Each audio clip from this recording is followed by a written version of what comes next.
Tenemos contacto ya con la ex ministra de Gobierno, la doctora María Paula Romo. Un gusto tenerla aquí, la saluda Juan Javier Benedetti.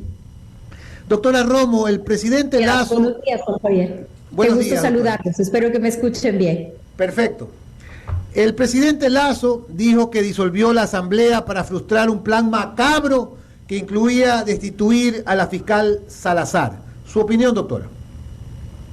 Bueno, nuevamente saludos y muchas gracias por la invitación. El plan existe y el plan va bien, porque ese plan no solamente es un ataque a una institución, es el plan por la retoma del poder total. Y la verdad es que eso es lo que estamos presenciando. Es un plan en donde en la Asamblea Nacional, durante 2 años, el correísmo tuvo un solo objetivo en mente y lo ha logrado. Ese objetivo fue terminar con el gobierno constituido, con el gobierno electo. Lo logró al final del día, porque a pesar de que la decisión de la muerte cruzada es una decisión del presidente, es una decisión a la que el presidente fue acorralado. El presidente fue empujado a esta decisión luego de 4 intentos de tumbar el gobierno, para decirlo de una manera así muy sencilla. No solamente el plan ha ido por el gobierno. Veamos las instituciones de control, veamos los órganos de control. Mire usted que Alenbert Vera es hoy el presidente del Consejo de Participación Ciudadana, en la institución que se supone que no debía ser la institución de los partidos políticos, sino la de los ciudadanos. Es precisamente la que se permitieron hacer campaña con un partido político, con los colores, con el líder y en la agenda de impunidad.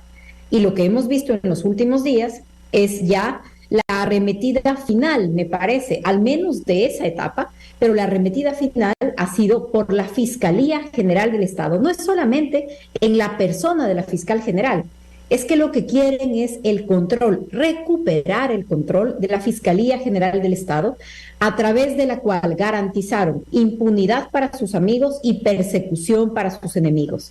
En ese escenario estamos yendo a elecciones. Es ese escenario el que tiene que enfrentar el próximo presidente y la próxima Asamblea Nacional. Doctora Romo, se anuncia que la mayoría de los asambleístas cesados volverán a la carga en las elecciones parlamentarias. ¿De qué sirvió mandarlos a la casa? Bueno, me parece que habrá que hacer esta distinción por cada lista, por cada candidato y por cada asambleísta. Por ejemplo, yo lo decía y lo repito, los legisladores de la Revolución Ciudadana tiene todo sentido y se entiende que vuelvan a ser candidatos. Ellos seguramente serán premiados por su organización política porque hicieron aquello para lo que fueron enviados a la Asamblea Nacional. Correa no envió a su bancada a la Asamblea Nacional para legislar sobre los temas de seguridad, para garantizar los temas de empleo, para trabajar sobre las preocupaciones cotidianas de las personas.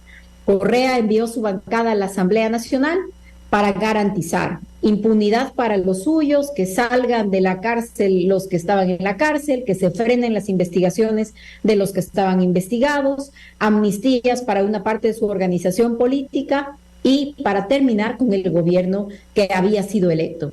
Entonces, esa es una bancada, por ejemplo, que tuvo mucho éxito. Se entiende que le vayan a premiar nuevamente porque hemos comprobado lo que ellos pueden hacer para obstaculizar, para hacer inviable la gestión política de un gobierno. La pregunta es, ¿para qué los ciudadanos enviamos a nuestros representantes a la Asamblea? ¿Los ciudadanos enviamos a los representantes para trabajar por la impunidad del líder o los ciudadanos enviamos a nuestros representantes para que se enfoquen en temas importantes como los de seguridad, empleo, pobreza, migración? Creo que ahí la responsabilidad está puesta muy fuertemente en el elector. María Paula, Fernando Aguayo la saluda. Un gusto volver a conversar con usted. En esta famélica institucionalidad que tenemos en el Ecuador y cada vez tristemente más deteriorada, vemos que día tras día se hacen cosas tan absurdas. Precisamente lo que preguntaba Juan Javier. Los que fueron echados del poder legislativo van a volver en poquísimo tiempo, pero también se suman a ellos y ya están anunciando como candidatos a la Asamblea y candidatas personas que fueron destituidas por corrupción en la Asamblea, de tal manera que no veamos las cosas tan solo, digamos, desde un ángulo y en el plano político ideológico. Es en general este deterioro en el Ecuador, porque hay partidos que ahora se dicen serios que parece van a tener en sus listas, reitero, a personas que fueron sacadas de la Asamblea, porque para ser sacado de la Asamblea pues hay que tener verdaderamente, haber hecho algo sumamente grave como los diezmos y todo esto.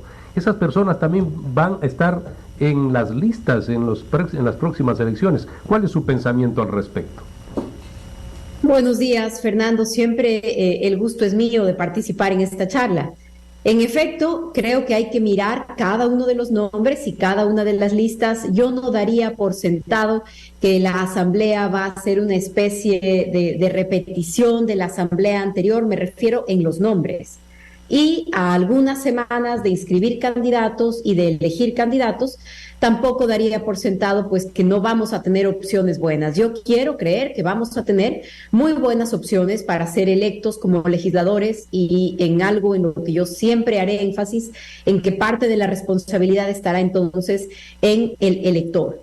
No sé si es que usted se refiere a algún legislador o algún candidato en particular, pero cuando usted dice, por ejemplo, que serán legisladores que fueron echados de la Asamblea porque se necesita pues un mérito especial para ser echado de la Asamblea, yo quiero disentir con usted. Hay muchos legisladores que merecían, por ejemplo, en este periodo, por lo menos ser cuestionados por la Asamblea, por lo menos ser interrogados para saber qué hacía el señor Ronnie Aliaga en la piscina con el señor Javier Jordán. Ese tipo de cosas, por ejemplo, nunca sucedieron. Sin embargo, se sancionó a asambleístas por algo que habían puesto en un tuit, por un discurso.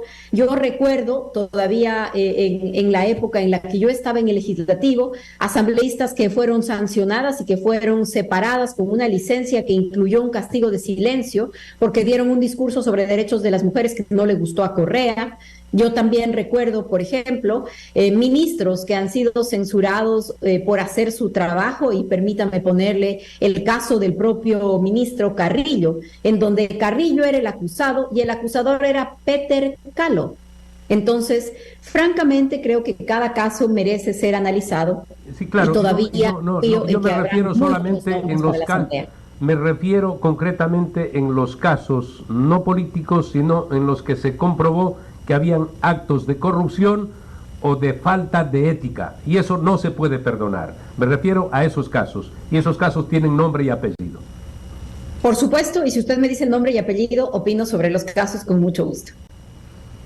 Perfecto. Por ejemplo, tenemos ahí a la señora Ana Galarza, ¿no? Porque ahora la ponen en el cielo, sí. Por ejemplo, he visto en programas de radio, de televisión, y más o menos hay que ir a una misa. Ya que usted me pregunta sobre el caso, le comento sobre el caso.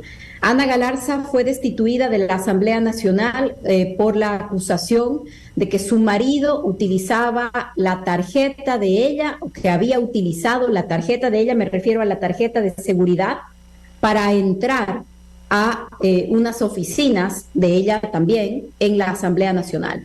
Por supuesto, se levantó una altísima narrativa en la que se la responsabilizaba de corrupción y de casos, una narrativa que fue impulsada por una de las cajas de resonancia mediática de un poder económico en particular, y esa fue una reacción a las denuncias que hacía Galarza sobre un tema de contratación de seguros. Conozco bastante el caso, en ese momento fui ministra de Gobierno, ese caso luego fue llevado a la justicia después de esta narrativa, y en la justicia fue confirmada su inocencia. Así que creo que ese también es un dato para el debate. La Asamblea, cuando la destituyó en reacción a esta narrativa que se armó, pero en realidad el argumento fue la utilización de las tarjetas de entrada y salida. No se comprobó eso nunca, y la justicia cerró ya ese caso confirmando su inocencia.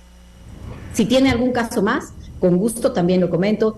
Llevo 20 años en la política. Perdóneme, hay muchos casos, porque ese comité o consejo de ética legislativo, imagínese, pero si hubo denuncias, precisamente cuando usted era ministra de Gobierno, denuncias de estos sinvergüenzas, estos que se robaron la plata de los hospitales, y que cuando fueron acusados, Esos revelaron a quién le entregaban el dinero, en qué lugar, en el parqueadero. Me refiero a todo eso, doctora, a todo eso. No podemos encontrarle justificación a ese tipo de cosas. Hasta ahora no sabemos quién le abrió las puertas a los delincuentes para que entren a los hospitales y dejamos pasar esas cosas. Fernando, yo entiendo, comparto, comprendo su indignación, pero el problema es que una generalización irresponsable tampoco nos hace bien. Y por supuesto que hay temas que tienen que ser investigados, pero también es cierto que estamos en la mitad de una guerra en donde muchas cosas no son verdad. Y que hay gente que sin haber cometido una incorrección termina en la mitad de una tormenta como una forma de callar su voz. Otros son responsables, por supuesto, y hay casos que no solamente que se han denunciado, se han investigado con seriedad y con pruebas. Mire, por ejemplo, el caso de la construcción del hospital de Pedernales, en la que estuvo involucrado el asambleísta Daniel Mendoza. ¿Qué fue lo que se comprobó? Se comprobó que había recibido dinero por parte de los contratistas en una construcción que el gobierno de ese momento, el gobierno del presidente Moreno, había tumbado la contratación 3 veces seguidas, porque en cada momento del proceso de contratación nos encontrábamos un caso de corrupción. Llegamos a tener una empresa contratista en ese momento que falsificó las garantías que le entregó al CERCOP. Se caía el contrato, finalmente sale un contrato y aparece que le están entregando dinero a un legislador. Lo denunciamos, lo denuncié, Fernando. El legislador fue sentenciado porque se encontraron todas las pruebas. ¿Cuál fue la reacción de la Asamblea Nacional en un espíritu de cuerpo? El momento en el que se investigaba y se entregaba las pruebas del legislador, convirtieron la narrativa en algo que me acusaba a mí que era la denunciante. Entonces, Fernando, por mucha indignación que causa el tema, no estoy de acuerdo con que tomemos unos eslogans de forma general y luego manchemos a gente que no ha cometido incorrecciones, como es mi caso y como es el caso que estamos hablando también, porque en ese caso lo que se probó no tenía nada que ver con la narrativa que promocionó la Posta. María Paula, buenos días, ¿cómo estás?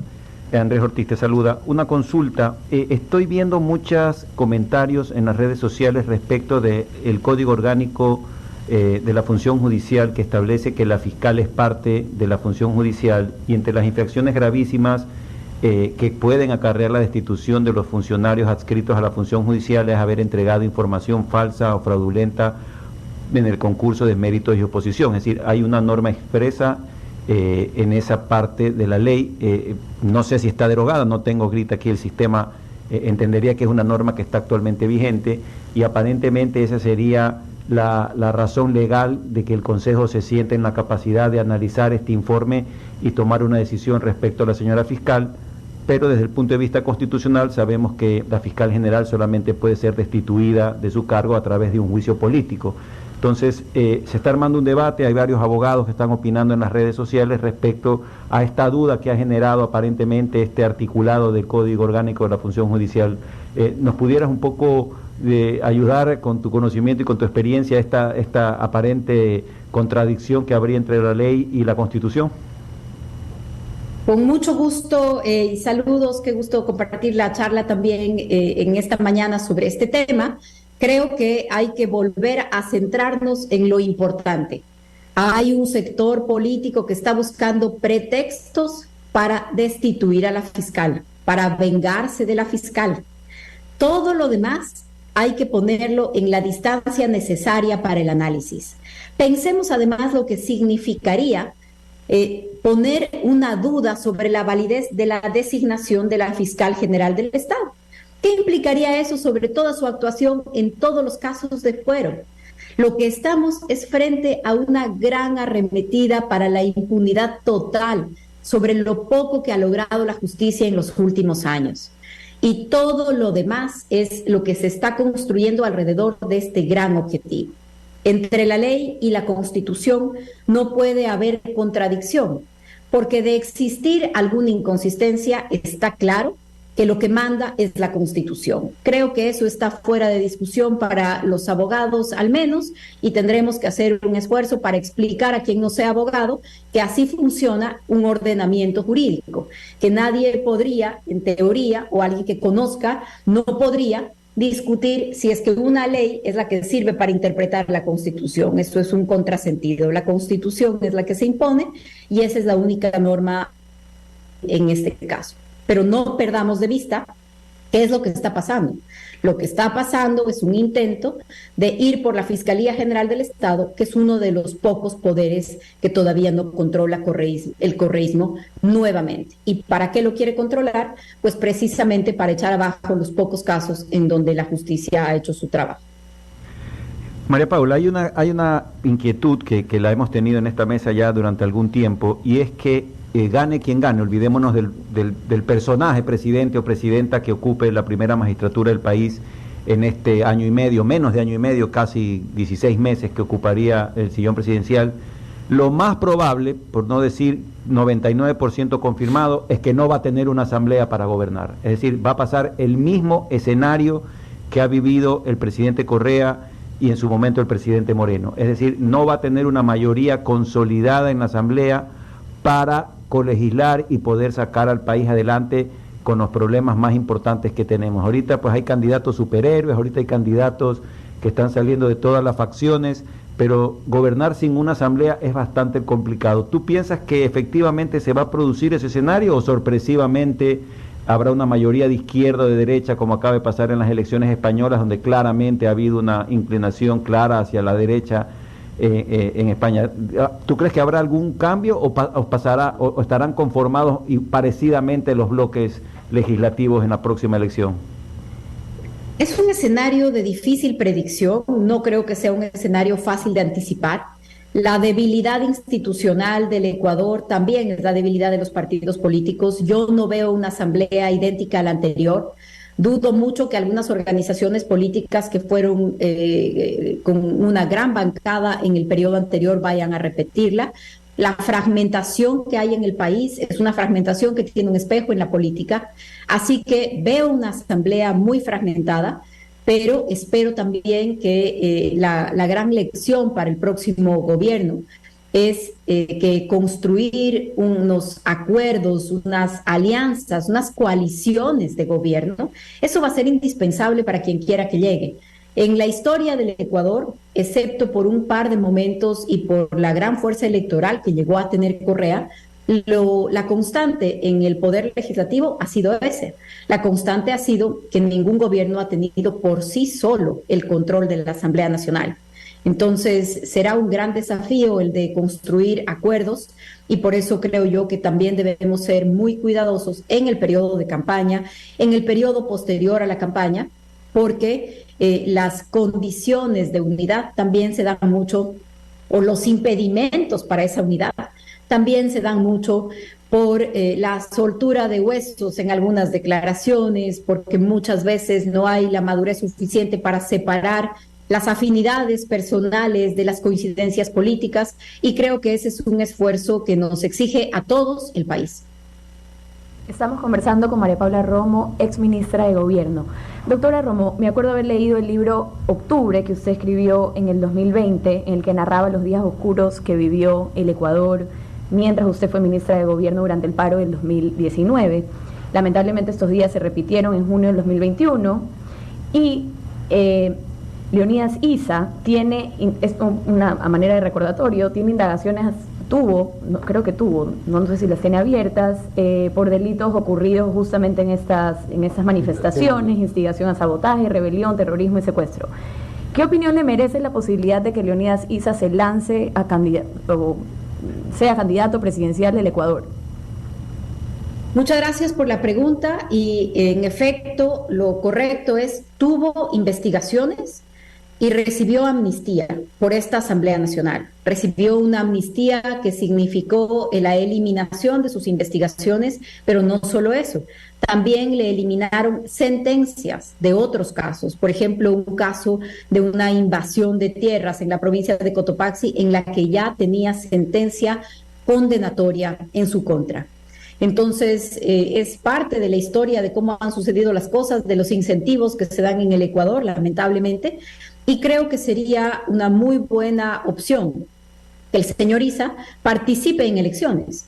Creo que sería muy importante que participe en elecciones, que sus asambleístas, que sus legisladores también participen en elecciones, porque esta es una decisión vital para los actores políticos del país. Es, ¿cree en la democracia o no cree en la democracia?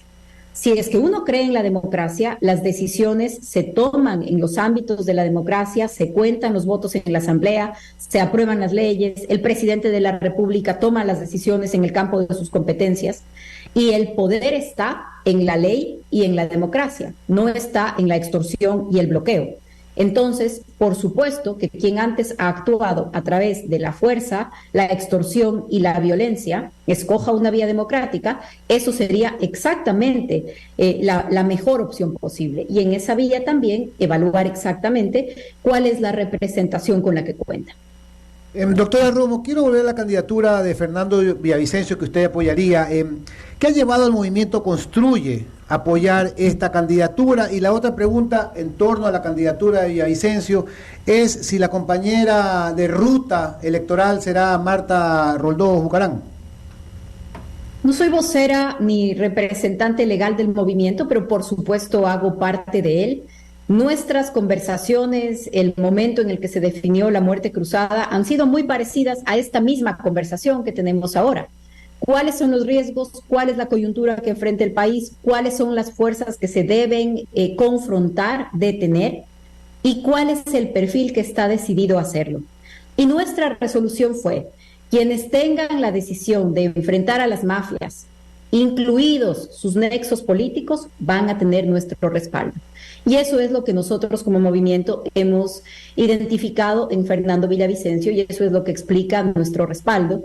Y también, por supuesto, a otros nombres que integrarán las listas, como el caso de Patricio Carrillo para la Asamblea Nacional. El nombre de la vicepresidenta todavía no es público, se están tomando algunas decisiones y no ha sido considerado el nombre de Marta Roldós, que es una figura muy importante en el país y en la política, pero no es un nombre que ha sido considerado.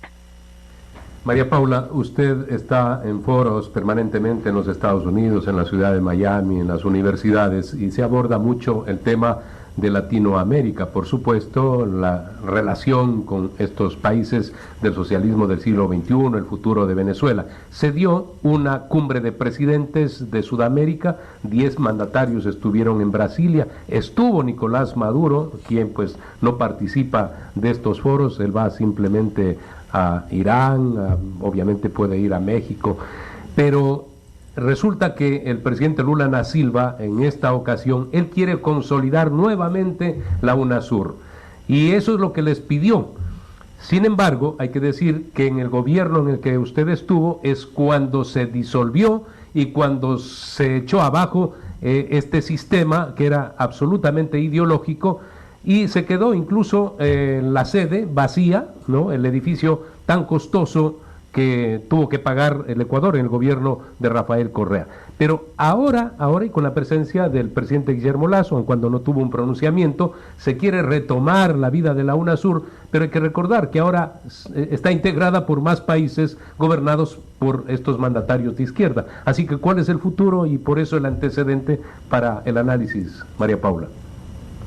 Sí, me parece a mí que es muy importante mirar la región como un todo. Muchos de los problemas que tenemos en el Ecuador no son un asunto doméstico, son un asunto regional. Así que creo que es muy oportuno el hacer un esfuerzo para mirarlo así, de una manera más general. ¿Qué estamos viviendo en América Latina? Estamos viviendo un momento de fuerte retroceso democrático.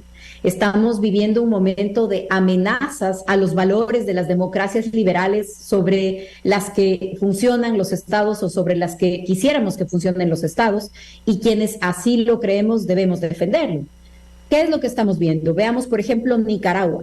Perseguidos los opositores políticos, expulsados del país, luego les quitaron su nacionalidad y todas sus propiedades, luego hicieron lo mismo con la Cruz Roja, me estoy refiriendo al régimen de Ortega, con la Cruz Roja Internacional y la semana pasada con la Iglesia Católica.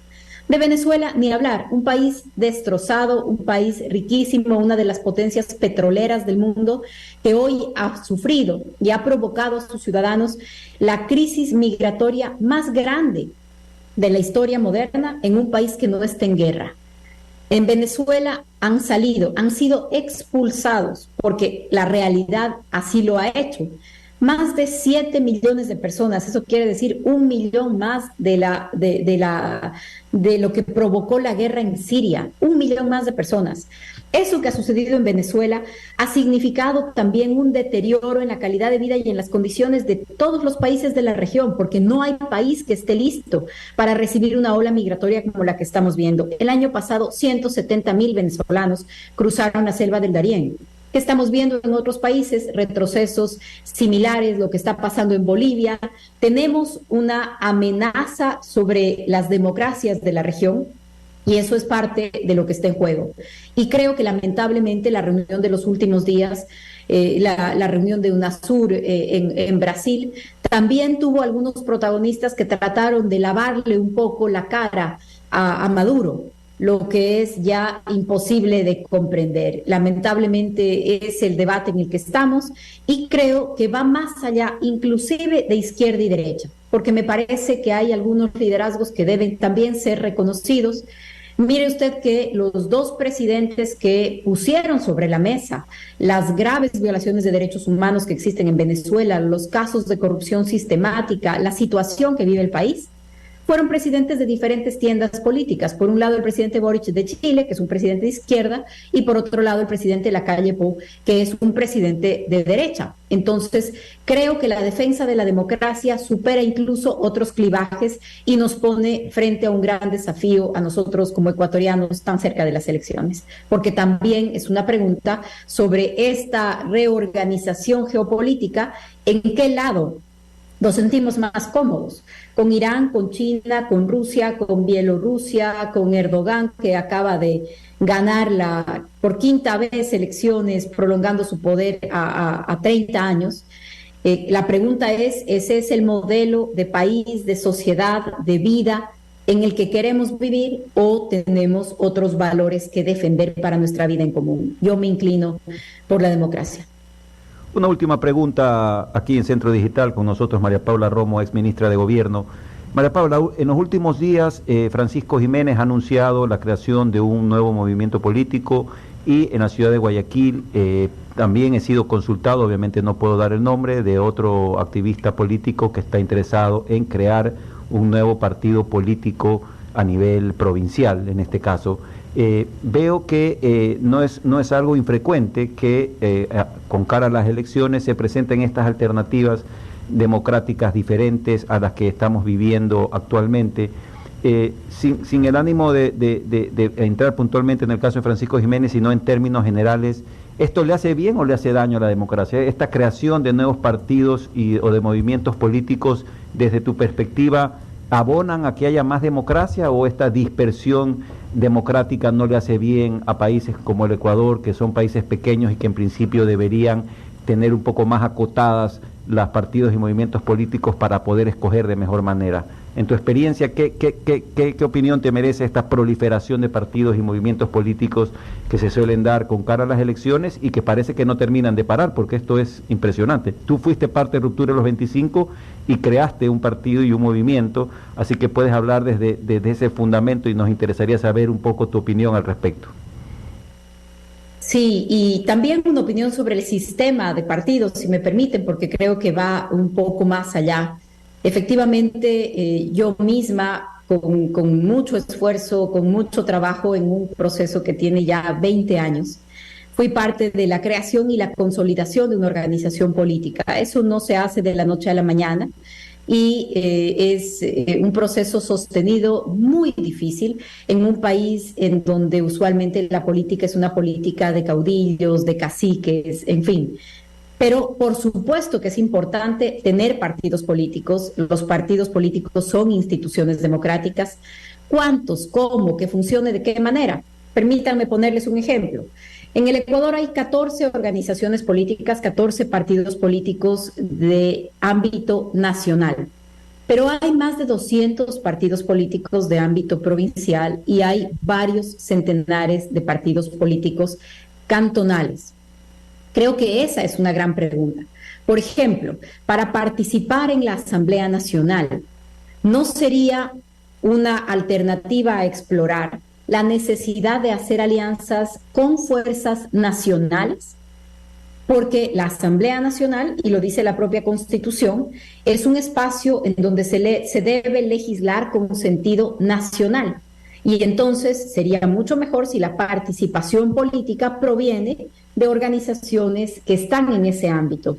Eso significaría un incentivo o, dependiendo del caso, una obligación de determinadas alianzas. Igual cosa se puede hablar para los movimientos cantonales, realmente es un sinsentido tener movimientos parroquiales. Entonces creo que la discusión va más allá de nuevos, viejos o del número, sino de cómo funciona, a qué instancia se puede presentar candidatos, cuáles son los incentivos para las alianzas y yo diría cuáles son los incentivos incluso para las fusiones de las organizaciones políticas. Pero separemos la discusión del sistema de partidos, una discusión pendiente, muy importante, muy interesante. Y en lo que yo quisiera sí hacer mucho énfasis es en que la participación política es vital. Entonces, tener partidos fuertes, integrarse a los partidos, hacer vida política, hacer vida partidaria, eso es indispensable para el país y para los tiempos que vivimos, mientras la verdad el ánimo es todo lo contrario. La política se va convirtiendo en un espacio tan contaminado en donde es tan fácil lastimar a la gente, lastimar su reputación, cuestionar su integridad, se dice cualquier cosa, se expone a todo tipo de críticas. Cada vez es más difícil que gente seria, que gente honesta, que gente comprometida quiera participar, porque no es fácil encontrar quien esté dispuesto a arriesgarlo todo por servir al país sin recompensas. Este tipo de comportamiento caníbal en la política nos va dejando con menos opciones. Entonces, creo que tenemos que trabajar mucho sobre eso, convertir a la política en un espacio al que los jóvenes, los profesionales, la gente seria quiera entrar y que no sea un gran acto de inmolación. No tendría por qué ser así. Muchísimas gracias a la doctora María Paula Romo por la presencia en estos micrófonos. Buen día, doctora. Siempre un gusto verlos, charlar con ustedes. Un buen día.